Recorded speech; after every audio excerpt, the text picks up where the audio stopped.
hello everyone की खबर सकलो ভালে আছে নে বাৰু মই ভালে আছো মোৰ ফালৰ পৰা অন্য এটা মিনি ব্লগলৈ আপোনালোকক স্বাগতম জনালো আজি যেহেতু বহুত গৰম সেইবাবে আমি এটা প্লেনিং লগালো ৰবাব টেঙা এয়া দেখিছে নে বাৰু এতিয়া মানে ৰবাব টেঙা লৈ আহিলে আপোনালোকৰ বাৰু গৰমত এইবোৰ বস্তু কাৰ প্ৰিয় কমেন্ট এটা কৰি দিবা এতিয়া আমি দুটাই ৰবাব টেঙা কেইটা লৈ ললো আইতাৰ পৰা এই হুজ্জা বটা আমাৰ ফালেও চাবা অলপ আমি এতিয়া সেপ্টেম্বৰ মাহত আছো নহয় আমাৰ লগত এটা খকু আছে হেইটো আহি আছে গাইস ছটালৈ হলো মাৰি দিছে তাই এয়া দেখিছে নে বাৰু আমাৰ লগত এয়া ৰাক্ষসকল খোৱাৰ নামত একদম সব ছটালৈ হলো মাৰি দিছে গাইস আমি টেনচন নকৰো কাৰণ আমাৰ লগত আহিছে পাতিলো ভাই বিশাল বুলি ভাবছা নেকি ইয়াৰ নাম হৈছে তন্ময় আমি মৰমতে মটু বুলি মাতো এতিয়া আমি টেঙা কেইটা আক্ৰমণ কৰিবলৈ ধৰি ললো গাইস এতিয়া আমি খাৱাৰ কাৰণে যোগাৰ কৰি আছো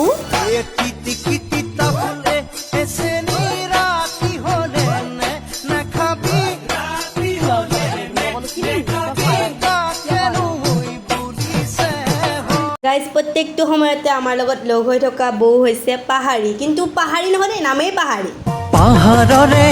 ধুনীয়া ছোৱালীজনী ঐ পাহাৰৰে ধুনীয়া ছোৱালীজনী